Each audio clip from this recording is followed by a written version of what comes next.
আসসালামু আলাইকুম।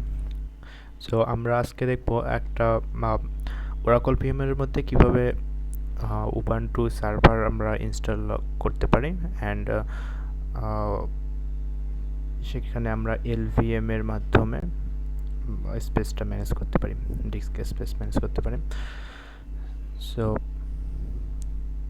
আমার অপারেটিং সিস্টেম এটা Linux, Arco Linux, ArcoLinux base and Oracle ভিএমের মধ্যে আছে। সো একটা নিউ ভিএম ক্রিয়েট করব। সো নাম দিচ্ছি আমি উবান্টু সার্ভার। তো এখানে উবান্টু লিখলেই অটোমেটিক্যালি এখানে আপনাদের টাইপ, সাব টাইপ অ্যান্ড হলো ভার্সন চলে আসবে। যদি চলে না আসে তাহলে আপনারা এটা সিলেক্ট করে দিবেন। অ্যান্ড এখানে আমরা আইএসও ইমেজটা এখানে সিলেক্ট করতে পারি, বাট আমরা এখানে সিলেক্ট করব না, আমরা এটা পরবর্তীতে সিলেক্ট করব। অ্যান্ড কী জন্য সিলেক্ট করবো সেটাও বলছি। সো ফিনিশ দিলাম। তো আমাদের উবান্টু সার্ভার ক্রিয়েট হয়ে গেল। এখন আমরা সেটিংসে যাব। সো এখানে সেটিংসে গিয়ে আমাদের প্রথমে যা করতে হবে, আমাদের নেটওয়ার্ক সেটিংসটা করতে হবে। অ্যান্ড যদি আমরা তখনই যদি আইএসওটা সিলেক্ট করে দিতাম তাহলে ওটা সিলেক্ট করার পর ফিনিশ দিলেই আমাদের সার্ভারটা রান হয়ে যেত। তো তখন আমাদের সার্ভারটা অফ করতে হতো, অফ করে আবার এখানে এসে এই সেটিংসগুলো চেঞ্জ করতে হতো। তো আমরা ওটা চাচ্ছিলাম না। সো আমরা এখানে নেটওয়ার্কে আসলাম অ্যান্ড এইখানে আমরা সেকেন্ড নেটওয়ার্কটা অ্যাডাপ্টার টু এনাবল করে এখানে আমরা ব্রিজ অ্যাডাপ্টার সেট করে দেবো। অ্যান্ড হলো আমাদের যে নেটওয়ার্কটা যেটা আছে আমার যে নেটওয়ার্কটা এটা ENP03, এটা সিলেক্ট করে দিলাম। এটার কারণ হলো আমরা এখানে আমাদের নেটওয়ার্ক আছে, নেটওয়ার্কটা আমার ভিএমওয়ারের মধ্যে যে যে মেশিনগুলো আছে, এই ভিএমওয়ার মেশিনগুলো আছে, এই মেশিনগুলোর এদের মধ্যে যোগাযোগ করার জন্য নেটটা ইউজ করা হয়। অ্যান্ড ব্রিজটা হলো আমাদের হোস্ট মেশিনের মাধ্যমে আমাদের বাকি মানে বাইরে থেকে রিমোটলি কন্ট্রোল করার জন্য ইউজ করতে পারি। সো আমরা যেহেতু এসএসএস করব পরবর্তীতে, তো আমরা এখানে ব্রিজ নেটওয়ার্কটা সিলেক্ট করে দিলাম। দেন আমরা আসবো স্টোরেজে এসে এখানে আমাদের ভিএমটা সিলেক্ট করে দিতে হবে। আমাদের যে আইএসওটা আমরা ডাউনলোড করছি, উবান্টু সার্ভার ডাউনলোড করছি, সেটা এখানে সিলেক্ট করে দিতে। আমি যেহেতু আগে করছিলাম তো আমার এখানে অ্যাড করা আছে। যদি আপনাদের এখানে থাকবে না তো আপনারা এখানে অ্যাড করে যেখানে আপনাদের ফাইল লোকেশনে যেখানে আছে সেখান থেকে আপনারা সিলেক্ট করে দিতে পারেন। সো আমি এটা চুজ দিলাম, হয়ে গেছে। অ্যান্ড এইখানে ডিসপ্লের মধ্যে আমরা ভিডিও মেমোরিটা ফুল করে দিব। অ্যান্ড বেস মেমোরি 2 GB, আমরা 2 GB রাখলাম। দেখি নি সব কিছু একবার। হ্যাঁ, ঠিকঠাক, ওকে। দেন ওকে দিলাম এবং স্টার্ট। আমাদের ভার্চুয়াল মেশিন রান হয়ে গেছে। অ্যান্ড কোনো কারণে আমাদের এখানে টিভিটি সিলেক্ট করতে বলছে, তো আমি সিলেক্ট করে দিচ্ছি। আইএসওটাও এখানে সিলেক্ট হয়নি কোনো কারণে, তো আমি সিলেক্ট করে দিলাম। Try and install Ubuntu server. তো রেডি করে নিচ্ছে আমার আইএসওটাকে, তো একটু সময় লাগবে।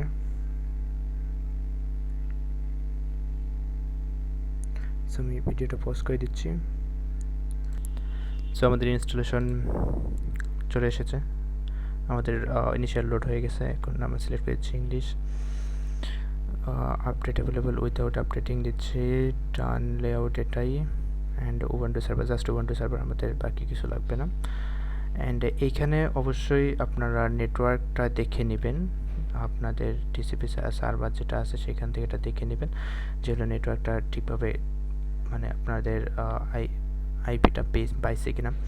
আর কারণ না পেলে পরবর্তী ঝামেলা হয়, যদিও এটা ঠিকঠাক করা যায়, বাট এটা চেক করে নিতে হবে। এই কারণে বিশেষভাবে এসএসএস করতে অনেক সমস্যা পোহাইতে হয়। সো আমি ডান দিচ্ছি, অ্যান্ড ডান দিচ্ছি, এটা এখন চেক করতেছি না। ওকে, এখানে আমাদের যদি আমরা ইউজ অ্যান্ড এন্টায়ার ডিস্ক এখানে যদি আমরা ডান দিই তাহলে আমাদের ডিফল্ট যে LVM দিয়ে ক্রিয়েট করা, তো ওইটা হবে।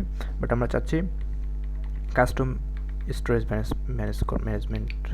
ম্যানেজ করার জন্য কারণ আমরা এখানে LVM সেট আপ করবো।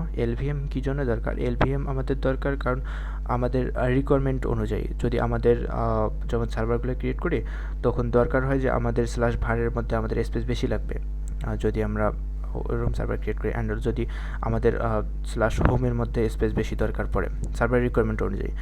তো এই ক্ষেত্রে আমরা হলো এখানে কাস্টমাইজ করতে পারি। আমার ইনস্টলেশনের পরে কাস্টমাইজ করতে পারি, বাট এখানে দেখতেছি। সো প্রথমে এখানে শুরুতেই আমাদের বুট স্পেসটা, বুট যেটা লোডারটা আছে, বুট লোডারটা সেট করে নিতে হবে কোনো গ্রুপ বানানোর আগেই। সো আমি এখানে বুট লোডারটা সিলেক্ট করে নিচ্ছি। জিপিটি পার্টিশন বুট লোডারের জন্য আমরা 2 জিবির একটা স্পেস দিচ্ছি, অ্যান্ড ফরম্যাট ext4 থাকবে, অ্যান্ড হলো আমরা মাউন্ট পয়েন্টটা সিলেক্ট করে দিচ্ছি। মাউন্ট পয়েন্ট হলো /boot। ওকে, ক্রিয়েট করে নিচ্ছে। এখন বুট লোডারটা সিলেক্ট হয়ে যাচ্ছে। এখন আমাদের বাকি যে স্পেসটা আছে এই বাকি স্পেসগুলোকে একটা গ্রুপের মধ্যে নিয়ে আসতে হবে, অ্যান্ড হলো একটা গ্রুপের মধ্যে নিয়ে এসে আমাদের বাকি স্পেসটা বন্টন করে দিতে হবে। সো গ্রুপে নিয়ে আসার জন্য আমরা যে ফ্রি স্পেসে এখানে গেলাম, এখানে অ্যাড জিপিটি পার্টিশন, এখানে আমরা এখানে ফাঁকা সাইজের জায়গায় ফাঁকা দিব। ফাঁকা দিলে এখানে যে অ্যাভেলেবল স্পেসটা আছে পুরো স্পেসটা নিয়ে নেবে, অ্যান্ড ফরম্যাটের জায়গায় এখানে আমরা লিভ আনফরম্যাটেড দিব, অ্যান্ড দিয়ে ক্রিয়েট করে দেবো। এখন দেখেন এখানে যে গ্রুপের কিছুক্ষণ আগে কিন্তু এই গ্রুপের অপশানটা এইটা ডিজেবল ছিল, তো গ্রুপের অপশানটা চলে আসছে। ক্রিয়েট ভলিউম গ্রুপ, LVM এর গ্রুপ চলে আসছে। সো এখানে আমরা একটা গ্রুপ ক্রিয়েট করে নিব। সো গ্রুপের নাম দিলাম আমরা VG0 রাখলাম, অ্যান্ড পার্টিশন 3। এইটা আমরা যে ডিস্কটা ছিল, আমরা যেটা ভার্চুয়াল ডিস্ক সিলেক্ট করে নিয়েছি এইটা। তো আপনাদের নাম আলাদা আসতে পারে, যদি ফিজিক্যাল হয়ে থাকে তাহলে আলাদা নাম আসতে পারে। সো আমরা এটা ক্রিয়েট করে নিচ্ছি। ওকে, ক্রিয়েট করে নেওয়ার পর এই যে গ্রুপটা আমরা ক্রিয়েট করলাম VG0, এর আন্ডারে আমরা এখন LVM মানে বাকি মাউন্ট পয়েন্টগুলোতে আমরা স্পেসটা ডিস্ট্রিবিউট করে দেবো। তো আমি চাচ্ছি যে আমার ভারের মধ্যে ভারের মধ্যে আমার স্পেস বেশি লাগবে, তো আমি ভারের মধ্যে 10 জিবি দিয়ে দিচ্ছি। এখানে 10 লিখে আপনারা যদি বড় হাতের জি দিয়ে দেন, ক্যাপিটাল জি, তাহলে এটা 10 জিবি হিসেবে কাউন্ট করবে। দেন মাউন্ট পয়েন্টে গিয়ে আমরা var সিলেক্ট করে দিলাম, ক্রিয়েট। এই যে আমাদের একটা ক্রিয়েট হয়ে গেলো মাউন্ট পয়েন্ট, একটা ভারের মধ্যে আমরা 10 জিবি স্পেস দিয়ে দিলাম, অ্যান্ড দেন আরও 12 জিবি আছে। তো আমি চাচ্ছি যে হোমের মধ্যে 7 জিবি দিয়ে দিই, হোম। এটা আপনাদের রিকোয়ারমেন্ট অনুযায়ী আপনারা সিলেক্ট করে নেবেন, যেরকম আপনাদের রিকোয়ারমেন্ট থাকবে সেরকম সিলেক্ট করে নেবেন। দেন বাকি যে স্পেসটা আছে আমি চাচ্ছি যে এইটা আমার যেটা আছে আমাদের রুট পয়েন্টটা, সেখানে আমরা রুট ডিরেক্টরির মধ্যে আমরা রেখে দিই। পরবর্তীতে দরকার পড়ে সেটা আমরা বন্টন করে দিতে পারবো। সো এখানে আমি সাইজের জায়গায় ফাঁকা রাখতেছি। ফাঁকা রাখলে আমার যে মানে বাকি যে সাইজটা আছে পুরো সাইজটাই আমাদের এখানে নিয়ে নিচ্ছে। তো আমি ক্রিয়েট করে দিলাম। সো আমার ডান, সব কিছু ডান। এখন আমরা ডান করে দিব, ডান, অ্যান্ড কন্টিনিউ। এখানে আমরা নেম দিয়ে দিব সার্ভার নেম, আমি উবুন্টু সার্ভার দিলাম, pick user name, handle password,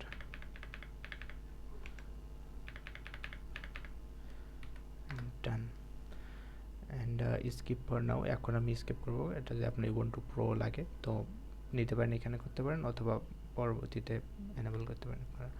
and SSS আমরা এখান থেকে ইনস্টল দিতে পারি, অথবা আমাদের কনফিগারেশন করার পর, আমাদের সেট আপ হওয়ার পর আমরা এসএসএসটা দিতে পারি। তো আমি এখান থেকে এসএসএস দিয়ে নিচ্ছি, যাতে হলো পরবর্তীতে আমার এসএসএস করা না লাগে। তো এসএসএস আমাদের কী জন্য দিতে হবে? আমরা যদি রিমোট সার্ভার অ্যাক্সেস করতে চাই তাহলে আমাদেরকে এসএসএস করতে হবে। অন্য সিস্টেম আছে, তো সবচেয়ে ওয়েল নন এটা হলো এসএসএসটা। এখানে জাস্ট ডান দিচ্ছি।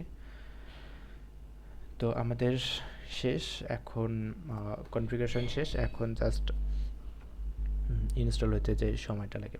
তো আমি ভিডিও পজ করে নিচ্ছি, ইনস্টল হওয়ার পর আবার ব্যাক করতেছি। ওকে, সো প্রসেসিং হওয়ার পর এরকম একটা ইন্টারফেস আসবে অ্যান্ড এখানে আমাদের রিবুট করতে হবে সিস্টেমটা, কারণ ইনস্টল হওয়ার পর তো জানেনই রিবুট দিতে হয়। অ্যান্ড আমার ঠান্ডা লাগার কারণে গলার সমস্যা হয়েছে, তো এটা একটু কমিশনের লিস্টে দেখবেন। তো ফেল্ড আনমাউন্ট দেখাচ্ছে, কারণ এখানে মিডিয়াম যেটা আমরা ডিভাইসটা দিয়েছিলাম সেটা রিমুভ করতে বলতেছে, বাট আমরা যেহেতু এখানে ফিজিক্যাল কোনো ডিভাইস দিইনি, তো আমরা আপাতত এখানে এন্টার দিচ্ছি, এন্টার দিলে প্রসেস হয়ে যাবে।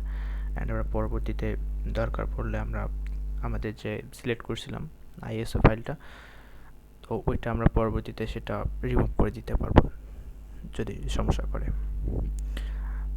সো ওয়েট করি, আমাদের সার্ভার রিবুট হচ্ছে,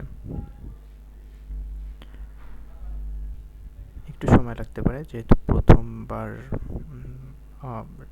রিবুট হওয়ার পর প্রথমবার রান হবে, সো একটু সময় লাগবে।